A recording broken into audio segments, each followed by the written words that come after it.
Então, pessoal, eu vou começar a nossa apresentação em alguns segundos. Eu vou só compartilhar algumas questões aqui. E aí nós iniciamos rapidamente a nossa apresentação. Tá? Só um minuto.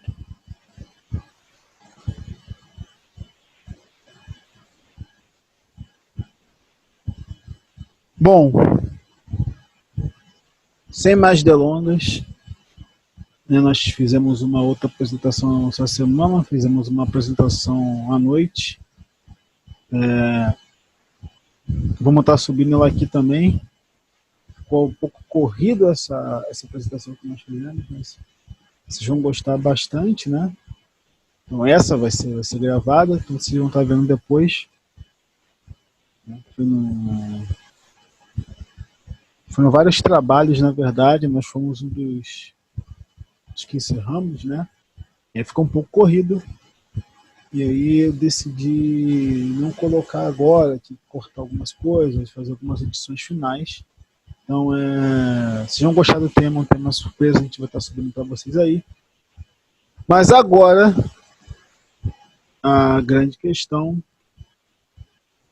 tem a ver com a data de hoje, que é uma data comemorativa, como vocês sabem, 15 de novembro, proclamação da República, não é? E também eleições, né? Então, curiosamente, hoje em dia é uma data que irrita várias pessoas por vários motivos, né? Os mais variados possíveis. Então, a gente vai estar fazendo mais algumas coisas também em relação a esses temas, um pouco mais históricos em relação ao Brasil, né? Tínhamos ficado devendo a isso, mas vamos começar justamente com a proclamação da República, embora nós tínhamos feito um especial de 5 coisas ou mais, né? Dicas de livros acerca da independência, então acho que conta também. Deixa eu já dividir com vocês a nossa apresentação, vai ser algo muito rápido, né? A gente sempre diz isso, né? Mas dessa vez vai mesmo, porque como é que vai funcionar? Nós vamos estar fazendo alguns apontamentos e levantando algumas questões também, tá? Então, a ideia é ser bem rápido mesmo e prático, na verdade. Tentar rever e assinalar algumas abordagens que culminaram na proclamação da República. Então tem temas que a gente vai tocar, outros temas que nós não vamos tocar. Tudo que for falado aqui tem que ser aprofundado. E tem coisas que a gente já vê por aí, que como a gente já vê, não faz muito sentido a gente estar lembrando sempre, né? A menos que seja o crucial, como nós falamos, tá? Então acredito que vocês já estejam vendo aí a nossa apresentação. Vocês já devem estar vendo a capa. Deixa eu botar aqui a telinha aqui mais pro canto. Agora dessa vez nós conseguimos, acredito eu, parar os áudios de uma maneira que o que é importante realmente apareça, tá? Bom, espero que o áudio não esteja estourando tanto, qualquer coisa vocês coloquem aí. Vocês sabem como é que funciona. Bibliografia e demais referências no final, né?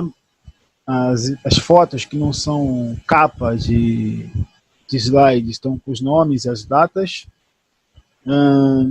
artigos também, enfim.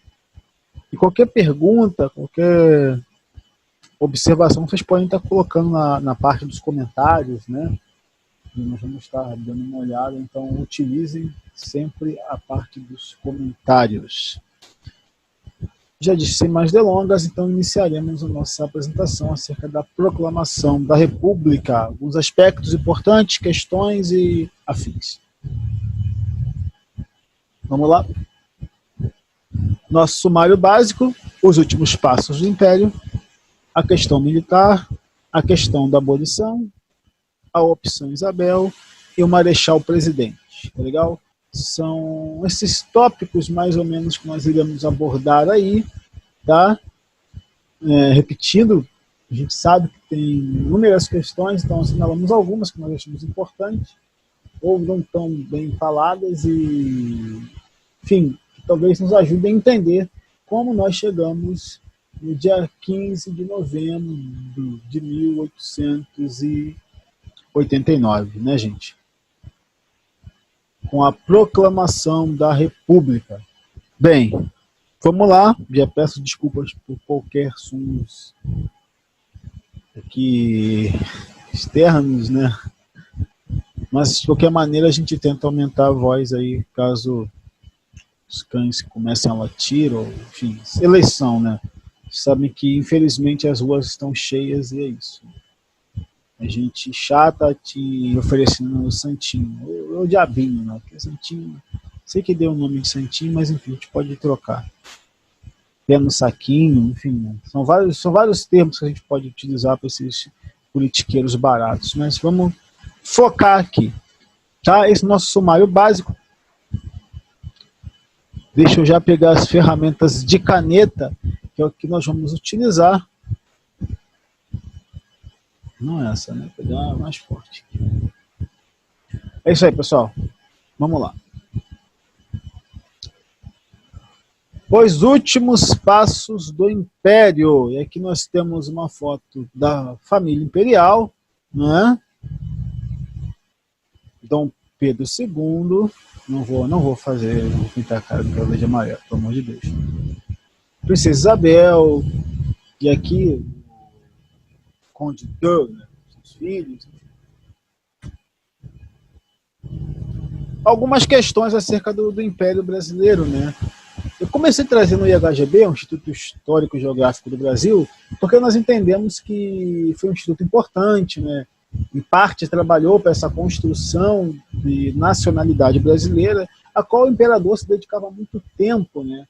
Dizem, aliás, que o Pedro II ele perdeu o time, né, em alguns momentos do Império, por se dedicar a essas questões um pouco mais culturais. A gente sabe que o imperador era uma pessoa culta, né, falava vários idiomas, viajava muito. Então, o IHGB, o próprio colégio Pedro II, em certa medida, foram responsáveis por essa construção desse momento, né? Não só, você já deve ter visto aqui o vídeo do Van Hagen, se não viram, talvez eu deixe no final nos créditos, para você entender um pouquinho dessa construção de projeto de história do Brasil, né? Mas passa muito pelo IHGB, pelo Pedro II, onde a elite, né?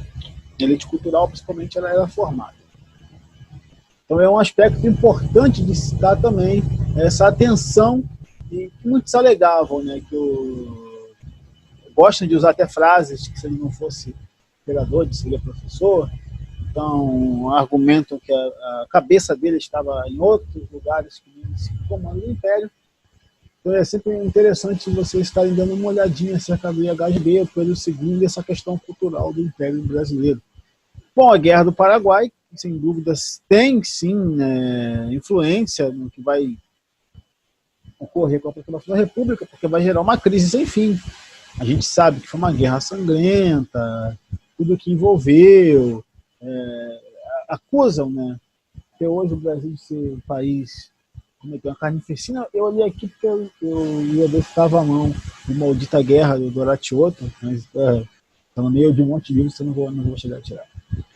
Mas a Guerra do Paraguai é um exemplo, né? A crise que toda, como é que eu vou dizer, toda a insatisfação que vai gerar dessa guerra, né? A imagem do Império fica arranhada, até porque o Paraguai é praticamente derrotado, mas o Brasil insiste em continuar com a guerra, porque Dom Pedro queria Solano Lopes, né? Se sentiu afrontado com o ditador paraguaio, né? Eu citei essa maldita guerra, você tem uma visão um pouco maior do Solano Lopes também nesse livro, então eu não coloquei na bibliografia esse, mas vale a pena você estar dando uma olhada na maldita guerra do Doratioto.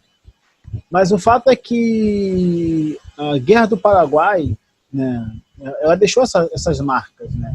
veja que parte das pessoas que estão envolvidas na Guerra do Paraguai também vão estar envolvidas na proclamação da República. O próprio Benjamin Constant, né, ele chegou também a lutar na Guerra do Paraguai. O Deodoro, não precisa dizer nada, perdeu o irmão, se não me engano. Então você tem vários personagens que lá na frente vão estar nesse teatro que vai abrir a grande peça da República. Eles também viveram esse momento da Guerra do Paraguai, né?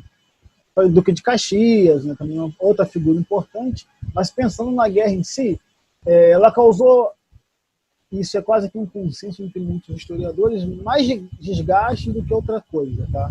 Fora a crise, né, porque é uma guerra custosa, não é? Você mobiliza tropas, armamento, essa guerra não foi uma guerra rápida, não é? Então, ela deixou marcas na sociedade e na economia do Império também, tá?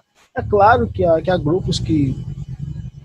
E aqui a gente não está fazendo julgamento certo, errado em si, mas é um apontamento. Há grupos que vão enaltecer a vitória do Brasil, né? Brasil, Argentina também, embora os argentinos, visto que o Paraguai haviam sido derrotados, eles dão tempo. O Brasil, como eu disse, ele continua até praticamente deixar o Paraguai arrasado e dar fim a Solano Lopes.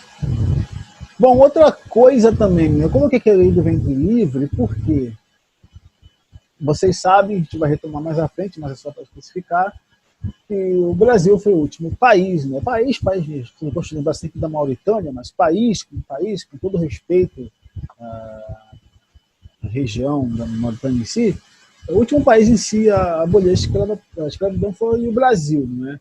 E muito por pressões externas, principalmente as pressões inglesas. Então, paulatinamente, você começa a ter leis, né? Muitas dessas leis não acabaram com a escravidão em si, embora, veja, tecnicamente o tráfico internacional, né, transatlântico, vamos dizer assim, ele deveria ter sido extinto, né, em 1850. Então, por outra imposição da Inglaterra também. Só que isso não aconteceu, né? O tráfico internacional de escravos, em certa medida, ele acabou até sendo um pouco mais impulsionado por essa pressão que a Inglaterra fez sobre o Brasil, e os caras, com medo, né? E isso é uma visão que muitos pesquisadores também têm, eles começaram a mandar mais navios para poder e trazer uma quantidade maior de pessoas escravizadas, né? É claro que isso causou um grande incômodo, e a Inglaterra, inclusive, chegou a aprovar uma lei no parlamento contra o Império do Brasil. Aí você diz, mas hoje tem as sanções. Não, eles aprovaram uma lei no qual era permitido que eles, nos portos brasileiros, apreendessem e levassem presos os donos, né, dos navios negreiros. Então, na Inglaterra, aprovou-se uma lei que permitia que eles viessem aqui e pegassem esses caras que estavam traficando, né? Então, veja, paulatinamente essas leis foram sendo criadas, tanto que nós temos o termo lei para inglês ver. Esse termo lei para inglês ver é criado por conta disso, nas expressões que a Inglaterra fazia para o Brasil, abolir a escravidão, mas paulatinamente, né? O Brasil acabou fazendo isso de uma maneira arrastada, então o tráfico acaba ganhando uma outra conjuntura, o tráfico interno acaba tomando uma outra dimensão por causa dessas pressões de bloqueio e de apresamento, mesmo nos portos da Inglaterra. Então essas leis são importantes também. E é claro, né, é óbvio que a elite escravocrata não ficou nada satisfeita com isso.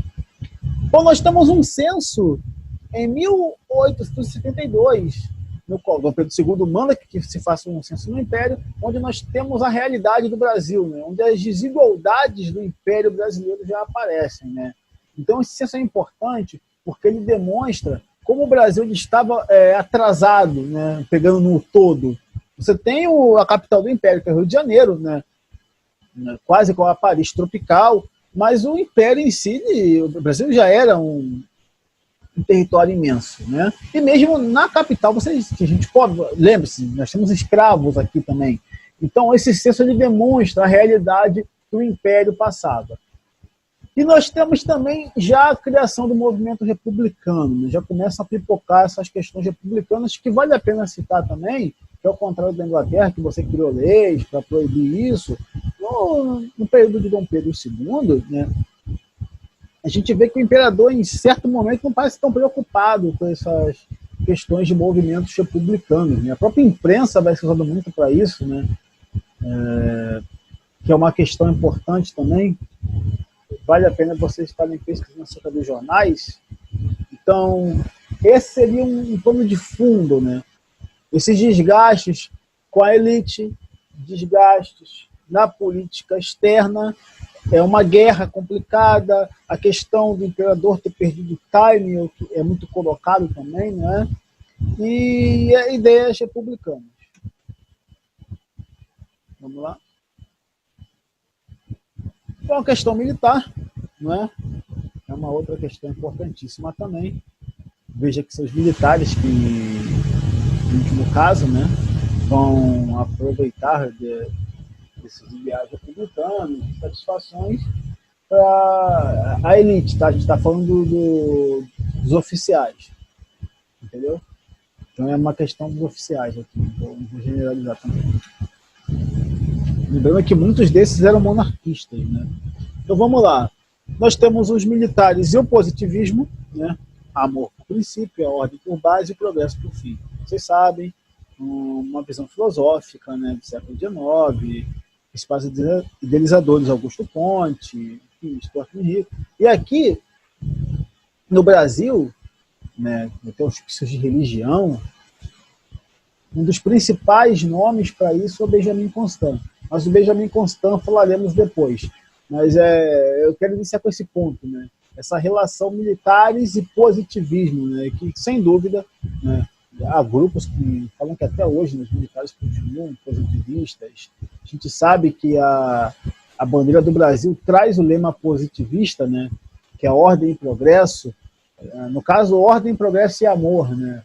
E na bandeira do Brasil só ficou ordem e progresso. Eu acredito que quem já estudou isso já ouviu essa piada, né? Que o problema do Brasil é esse, que tiraram o amor da bandeira, né? Colocaram só uma parte do lema, ordem e progresso, esqueceram do amor. Mas é interessante também. Não vou entrar muito no simbolismo da bandeira, não vou me aprofundar tanto, embora no final a gente vá demonstrar essa questão. Eu pretendo estar fazendo uma live especial sobre os símbolos e mitologias em relação à construção do Império e da República, tá? Agora voltando. Bom, nós temos, além dessa questão do positivismo com os militares, o regulamento disciplinar do Exército, que é de 1875. Essa questão das datas aqui é um pouquinho importante também, tá?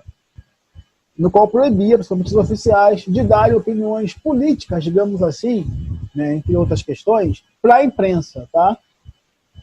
Então, já demonstra, primeiro, você cria um regulamento disciplinar desse, é que o Exército, ou parte dos oficiais, já estava feito a essa questão. Então, o regulamento disciplinar do Exército é algo que também não agradou muitos militares e vai se juntar a esse bojo, né, e vai estourar lá na frente. Bom, nós temos em 1883, aqui eu avanço um pouquinho, tá? Poderia colocar outras coisas, mas eu decidi avançar um pouquinho, porque o Marquês de Paranaguá ele vai fazer uma proposição, né, de um projeto de lei sobre o Montépio, né, para os militares de contribuição obrigatória. E qual é o fato aqui? Vai alterar as condições da reforma do serviço das armas. Deixa eu marcar também contribuição obrigatória, né? Você já imagina que qualquer frase que comece com contribuição obrigatória, alguém vai ficar bolado, né? É fato, não vou dizer nada. E é óbvio que os militares ficaram a ponto de criarem depois um diretório de resistência. Nós temos alguns oficiais sendo punidos por agentes do Império, e aí são acusados de ideais republicanos, de falarem contra a pessoa do imperador, e você começa a ter o inconformismo dos oficiais. Perceba, tá? Algumas coisas aqui a gente retoma lá na frente para amarrar isso. Então, citamos a questão do Império, as crises externas, crises internas, né, um desgaste da figura do Império, né, embora a verdade seja dita, né, parte da população ainda nutria essa questão de apreço ao imperador, né? A gente não pode esquecer também da escravidão, que sem dúvida foi a maior mancha da história do Brasil. E, ao mesmo tempo, você tem essa questão das Forças Armadas, né, da Armada aqui, né? Eu sei que a Armada é designada por um grupo, né, por Exército, a Aeronáutica, são forças que vão se desenvolver depois, tá? Aeronáutica, no caso, melhor. Sabe que a Marinha já existia, a grande força, mas só para, quando eu digo Armada aqui, acho que dá para vocês entenderem o que eu estou dizendo, né? Me apegar tanto essa questão desses termos aqui, porque não é importante isso. Mas se ficar muito confuso, eu reduzo para militares, beleza? Então você soma isso a questão dos militares também, né? Os oficiais, é claro, né? Deixar isso aqui claro, porque é um grupo e tem um lugar específico onde essas ideias vão se disseminar, que a gente vai citar mais à frente. Mas se eu tivesse que separar alguns pontos fora do que vocês já sabem, já estudam por aí, eu diria que esses daqui não podem ser olhados com carinho.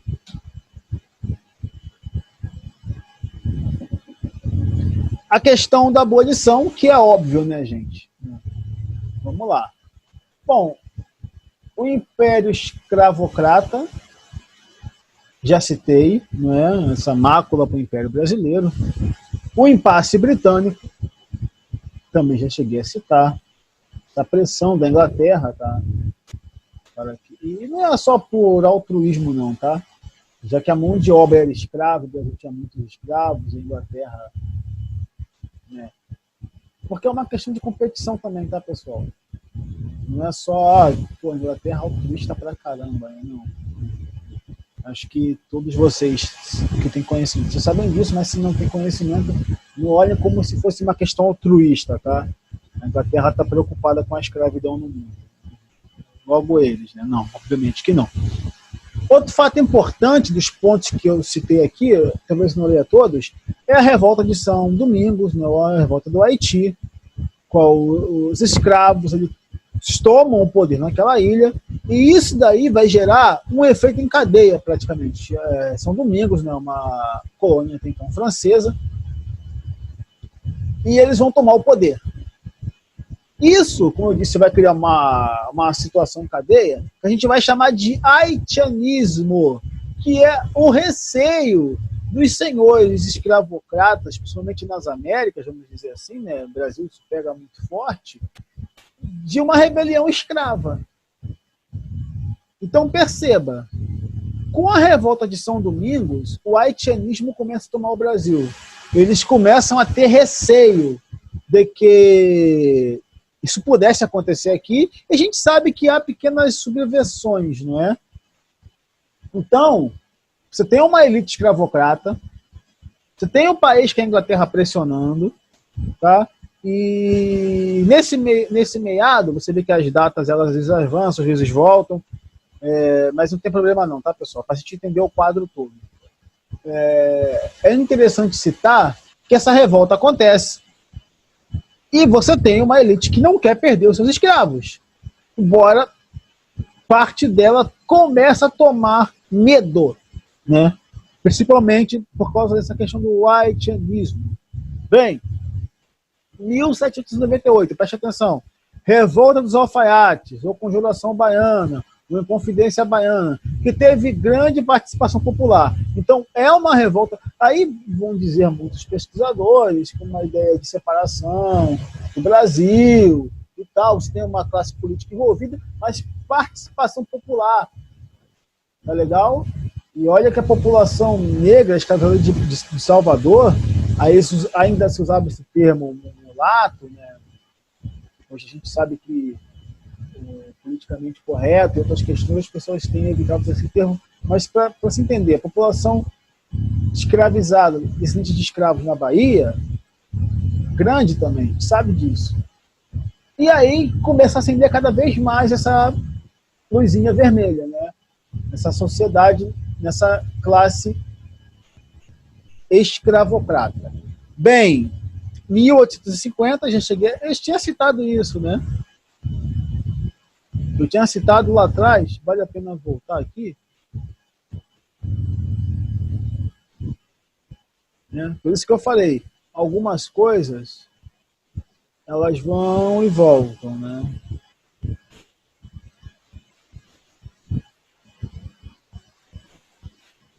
Cheguei a citar aqui, aqui eu já havia citado.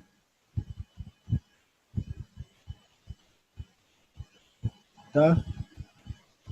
Aqui eu já havia citado essa questão da proibição do tráfico, que é em 1850, a proibição do tráfico internacional. 71, né? A lei do ventre livre. E aí, olha que interessante. Em 1881, olha só, nós temos o movimento dos jangadeiros, do Francisco José do Nascimento, Chico da Matilde, conhecido como Dragão do Mar, onde esses jangadeiros decidiram não mais aceitar a transportação de escravos ali na região do Ceará. E olha que interessante. Em 1884, Sátiro Dias, o chefe político daquela região do Ceará na época, eles declaram a abolição da escravatura no Ceará. Estão percebendo? Então, a partir daqui, você já tem. Olha as pressões que foram se construindo. Bem, um ano depois, a lei do sexagenário. Perdão, pessoal. Bom, não preciso dizer nada que a elite não ficou satisfeita. Nós temos o movimento abolicionista, que é de 1868 até 88, né? Que é óbvio, vai culminar com a Lei Áurea, no dia 13 de maio de 1888. Eu quero mostrar isso com vocês. Primeiro, que a questão da abolição, ela é uma questão sempre importante para se observar no que pode ter culminado, né? Dos fatores cruciais na proclamação da República, mas entender também que o 13 de maio pelo 13 de maio ele não se explica apenas, não é? É claro que tudo isso mexeu com as estruturas, o Império foi construído com base no trabalho escravo, no trabalho não livre, não é? E aí você percebe que há por muitos uma visão diferente do imperador, que deveria ter proclamado antes. Aí dizem que as elites, na verdade, tinham mais poder para manter do que o imperador em si. E quando começou a tocar no bolso, que a Inglaterra, como eu falei, foi um dos países que mais pressionou, até para reconhecer a independência do Brasil, a Inglaterra fez várias exigências, mas enfim, a questão da abolição é sempre importante de se observar, porque sem dúvida, né, isso daqui tocou no bolso da elite brasileira. Bom, aí está o crédito da fotografia, Antônio Luiz Ferreira, a missa campal celebrada em ação de graças pela abolição da escravatura no Brasil, aqui em 88, em São Cristóvão. Muita gente, né, pessoal? É interessante. Você tem muitas fotografias do Império do Brasil. Tem um livro chamado, se vocês têm interesse nessa questão da escravidão, também fotografias em si, chamado E o Vale Era Escravo. Tá? Muito bom esse livro.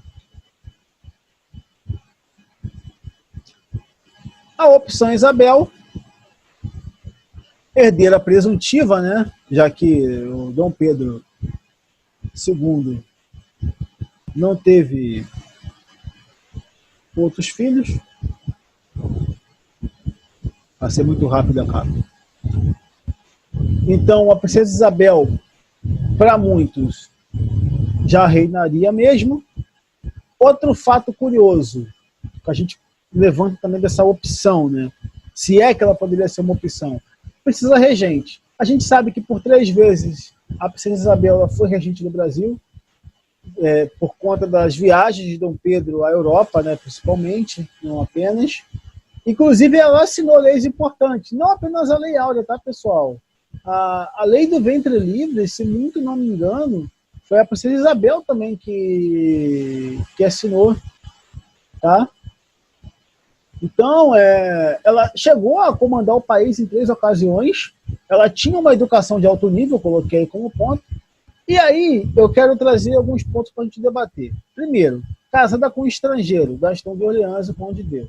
Para muita gente, o Conde de era uma pessoa não bem vista, né? A parte da historiografia diz que ele não é bem visto, outros dizem que sim.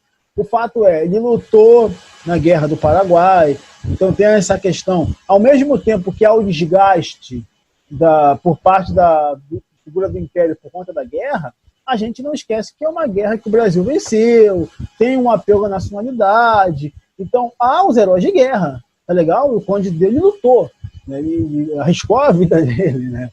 Não podemos esquecer. Então não sei se o fato dela assumir no lugar do pai, aí vamos dizer, uma renúncia de Pedro II em prol da filha, o fato dela ser casada com um estrangeiro, eu acredito que não, né? Até porque você tinha muitos portugueses ainda morando no Brasil, você já teve uma imigração muito forte de italianos, principalmente calabreses, não é? Artistas franceses. Então você tinha essa questão de, entre aspas, uma Roma nas Américas, né? Mas é um fato interessante e aqui eu já pego para a gente tá levantando questões. Talvez até muito de cor. Vai ser verde agora, verde e amarelo, né? Renúncia em favor do filho, Dom Pedro de Alcântara de Orleans e Bragança, príncipe do Grão-Pará, de 1875 a 91. Tá? Pretendente a título de príncipe de Orleans e Bragança. O fato é, ela poderia renunciar em favor do filho? Porque seria uma outra questão. Se o problema fosse Dom Pedro muito velho, ela se casada com um estrangeiro.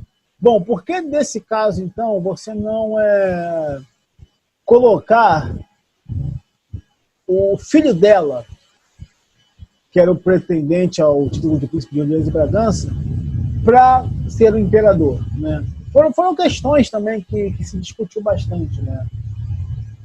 Por que a opção pela República? Já que havia um desagrado, já que se dizia que o Dom Pedro perdeu o time, ela se casada com um estrangeiro, enfim. Bom,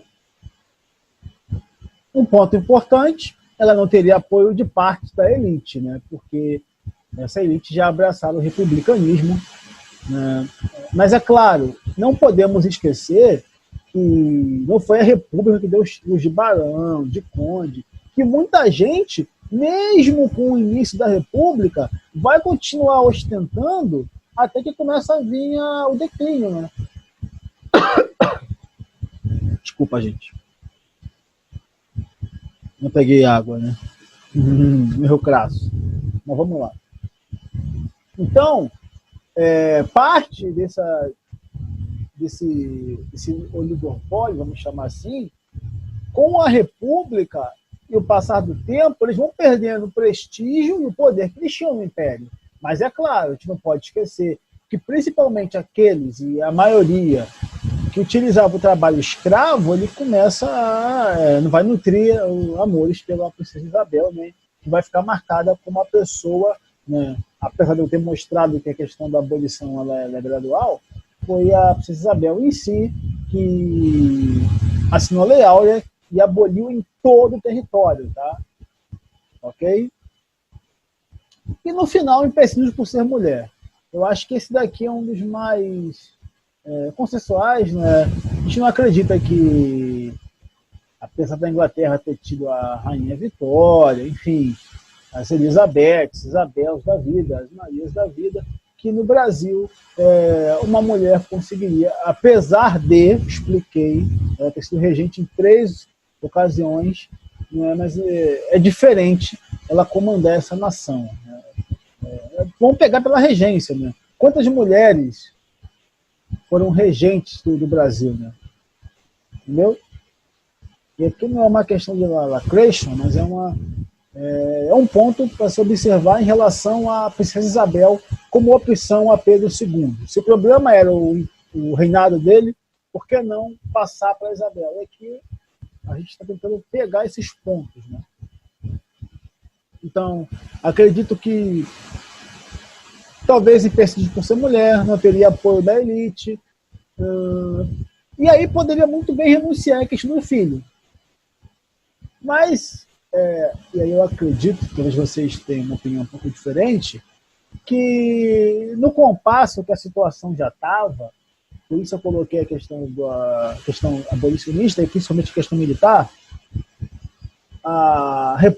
o Império em si perdeu todo o time, não foi só o imperador, né? Acho que o Império perdeu o time da situação. Vamos lá agora, avançando para o final. O Marechal Presidente Deodoro da Fonseca. Tá? Bom, pessoal, você sabe que o Deodoro ele era monarquista. Eu não vou citar dos embrólios que ele teve na parte sul do país, o fato de ele ser apaixonado por uma mulher, que teria dado um pé na bunda dele por de um rival, e aí ele só teria aceito a presidência porque o Constant e os outros disseram que se ele não aceitasse, quem acabaria tomando o poder seria esse rival dele. E aí o pessoal, desculpa o termo, tá? Dizem que foi por causa de dor de corno. Olha, o fato é que ele virou o chefe da nação, né? Então esse papo de, olha, fiquei magoado, tava quase morrendo, e aí... O fato estão te oferecendo um poder. Você vai aceitar ou não? Isso aconteceu, tá? Eu sei que há questões, a questão do Deodoro com o exército, um militar de carreira, alguém que dedicou a sua vida, a família dele lutou, perdeu gente na Guerra do Paraguai. Isso aqui não está sendo colocado em crédito, não, tá? Eu só estou escrevendo essa história porque a gente já ouviu falar isso milhões e milhões de vezes, mas eu já quero chegar em si no governo do Deodoro em si, tá? Uma fase de transição, claro, né? Você tem uma estrutura montada pelo Império, e aqui é interessante, né? Vou pegar um livrinho, eu acho que dá para pegar, né?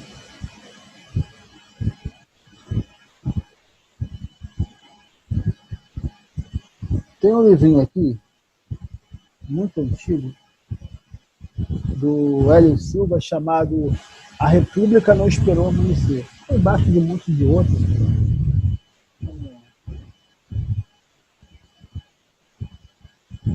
Estou conseguindo ver? Engraçado, né? Acho que muita gente aí já chegou a ler algum minuto da vida de Hélio Silva, né, gente? Né? A datação ele tem um trabalho importantíssimo. Né? E aí eu gosto desse termo, né? A República não esperou amanhecer. É porque vocês também sabem eu vou tocar nisso mais à frente, talvez. Essa questão da expulsão da família imperial do Brasil. Mas vamos lá. Esse governo é marcado por disputa entre positivos e liberais. A gente sabe que os liberais não apenas também enfileiraram o movimento abolicionista. Se eu sumir da tela, não tem importância não, tá? Só presta atenção nos slides, que talvez não dê todos os pontos. E é claro, né, em certa medida, era quase que de se esperar, muito mais favoráveis à ideia do republicanismo, desse federalismo, do que de manter o império em si, né? E aí, para você entender melhor, vale a pena você estudar ou ler coisas acerca de liberais e conservadores, né? Gabinete liberal, o gabinete conservador, na construção do Império Brasileiro, tá, pessoal? Lei o Tempo Saquarema, todas essas coisas. O Senado no Império, você entender essa política aí, essa questão conservadores, que em geral estavam do lado do Império, né, os gabinetes conservadores, os liberais em si. Então, não que eles não tivessem, né, somos contra o... Porque depois você vai ter a organização do Partido Republicano. Então você vai ter conservadores, liberais, republicanos. Aqui, como todo mundo já é republicano, a disputa está entre positivistas e liberais. Mas não apenas, mas principalmente aqui. Bom, crise política e econômica, né? Vão ter algumas acusações de, podemos dizer, de corrupção, mas crise política, crise econômica, não vai ser um governo fácil de Deodoro, vai ser uma república autoritária, né? Deodoro vai se mostrar um chefe linha dura, mas nós vamos ter a promulgação de uma nova Constituição do Brasil, a divisão dos poderes, não é? Já que o poder moderador era referente ao imperador, e isso saiu. Nós temos um movimento de naturalização de todos os imigrantes que estavam no Brasil, né? Chamado de grande naturalização, que vale melhor um aprofundamento nas pesquisas, tá? E aqui eu deixo uma pergunta, né? Desilusão. Por que essa pergunta no final? Porque dizem que o Deodoro ele se arrependeu, não apenas ele, né? Dizem que depois muito dos articuladores do golpe republicano, podemos dizer assim, eu vejo muita gente fazendo piada, porque, não, o cara que diz que é golpe republicano não, foi um golpe. Concorda comigo? O fato que se instaurou a república é uma outra questão, agora é um golpe. Não deixa de ser um golpe. Eu sei que há pessoas que decidem no Brasil que é golpe, que não é golpe, mas enfim, né, não dá para dizer que não foi.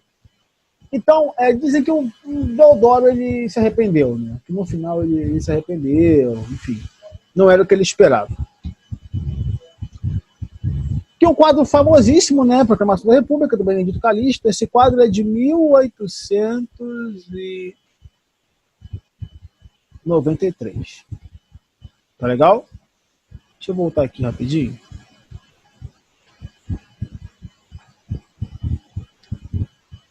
Acho que eu cheguei a falar. Não cheguei a falar.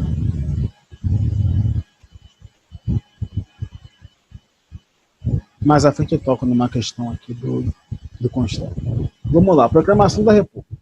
Esse quadro aqui, é claro, ele foi encomendado, né? Vocês não imaginam que foi feito isso daqui na hora, como vocês estão vendo, né? A gente está aqui embaixo. E olha que interessante, né? Representa vários militares, pessoas comemorando, todos fardados. A questão dos quadros é importante também porque serve como simbolismo, né? Então é muito importante essa questão da imagem que se quer passar, do simbolismo que eles querem passar do que está sendo começado, né? Essa questão de uma nova ordem, essa ordem militar. Como eu falei, a gente vai fazer uma live especial só sobre essa questão. Isso aqui é importante, pessoal. Escola Militar do Rio de Janeiro. Aqui, Benjamin Constant, o Major Benjamin Constant, que foi ministro da Educação, trabalhou na questão dos telégrafos também, né, o grande articulador da República, né, positivista, né, auspício de religião, inclusive.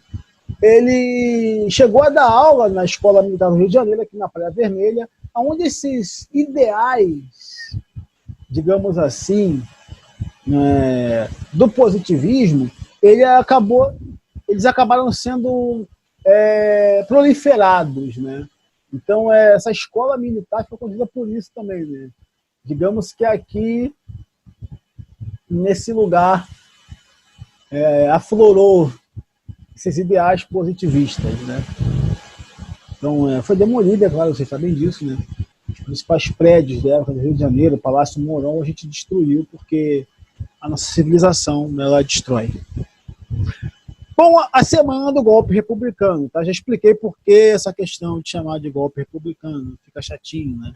Você viu que na capa tá a Proclamação da República, eu não botei na capa golpe republicano, ok? Então, se você é uma dessas pessoas que encrenca, descansa, militante.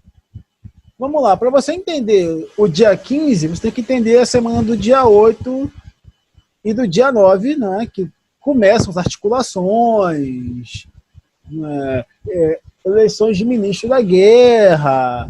Então, Constant, né, que o pessoal vai dizer que é um cara amargurado, que ele teria ficado chateado por não receber o convite aqui, ó, do baile da Ilha Fiscal, onde todos já ouviram falar, né, a delegação chilena foi lá, o imperador teria tropeçado e dito, né,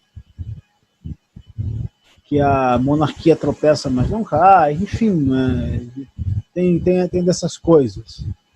Então, nessa semana já começa toda a articulação, tá, pessoal?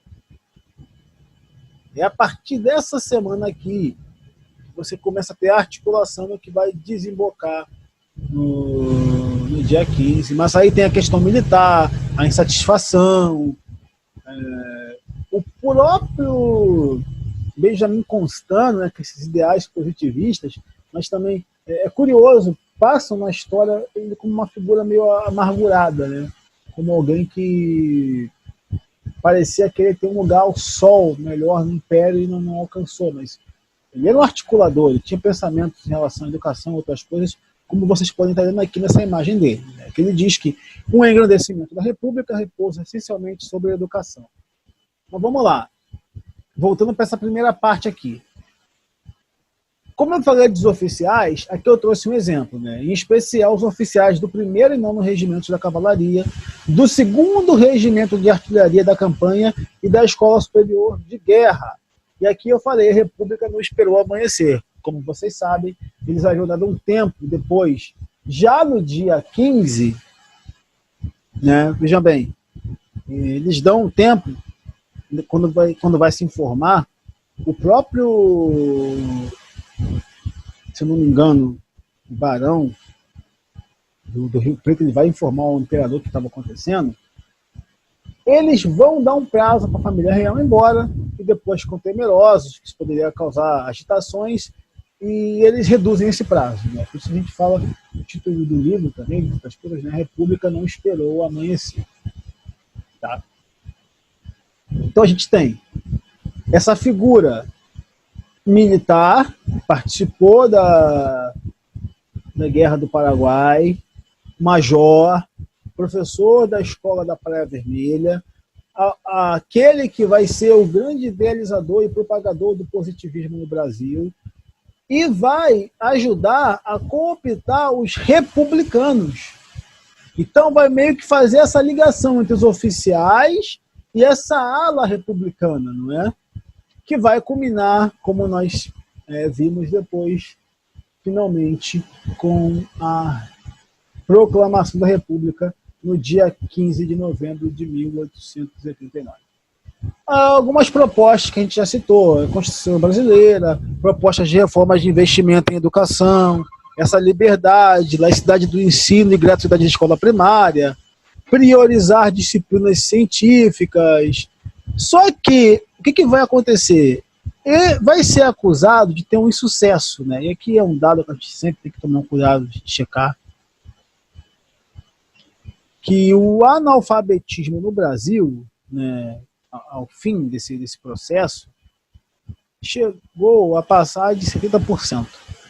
Então, o que é dito? Que não apenas o Deodoro ele teria se desiludido, mas o próprio Constant mesmo não teria alcançado, né, parte desses ideais que ele havia proposto, embora, claro, né, a gente sabe que coisas importantes acabaram andando.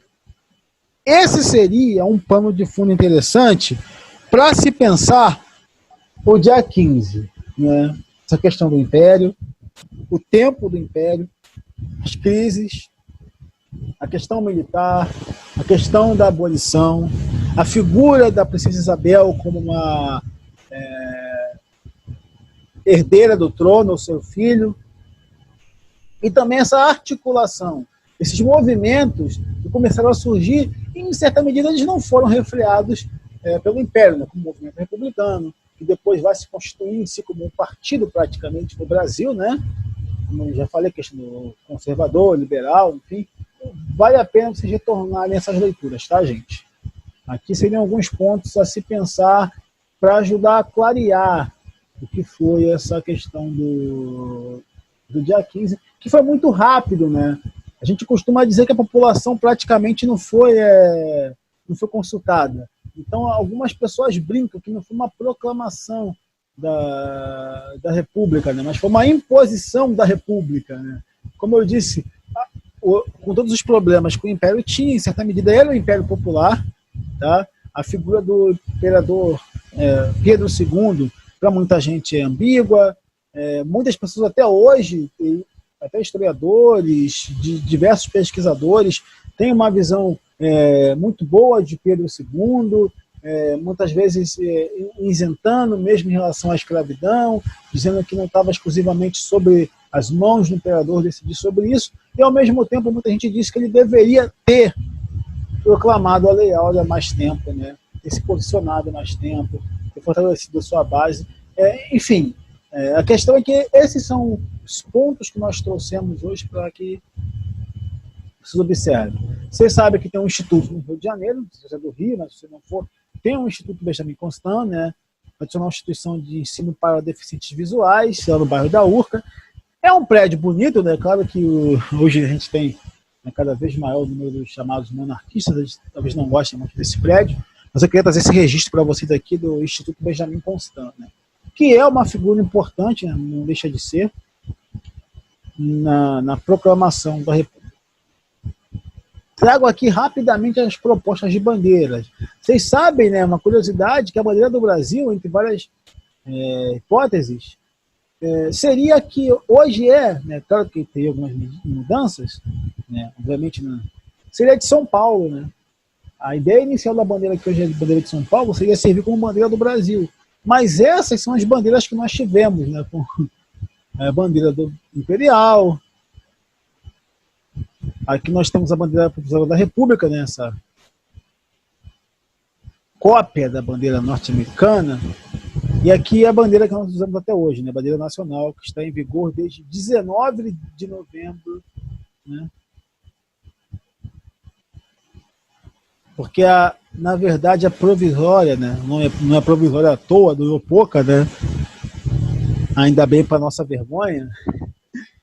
Então aqui tem uma questão da evolução das bandeiras também. Então, só um gostinho em relação a isso, por quê? Você percebe que a República ela mantém, né, tirando essa daqui, mas eu vou fazer um vídeo especial sobre isso, ela mantém as principais características, né, porque essas cores aqui têm a ver com as casas reais, né, de Habsburgo, de Bragança, e na República em si, além do lema positivista, das estrelas que vão corresponder aos estados, você tem uma alteração, né, no sentido das cores. Questão de mata, questão de ouro, enfim, o céu. Mas vocês vão entender que isso também é uma ressignificação da bandeira imperial. Então não é apenas uma construção política que a República ela vai implementar, mas ela vai também alterar as questões simbólicas. Lembrem-se lá do quadro que eu mostrei da proclamação da República e a importância do simbolismo, tá, gente? Mais uma vez a bandeira, que acaba dando espaço para a nossa República. E assim eu diria que esses pontos são importantes para explicar no que nós chegamos, né, o que somos hoje, em parte, né? É claro que vai ter depois outros governos desastrosos. A República passou por altos e baixos, né? E aí eu vejo pessoas que ainda discutem uma possível volta de uma monarquia, mas uma monarquia parlamentarista. Existem vários tipos de discussão.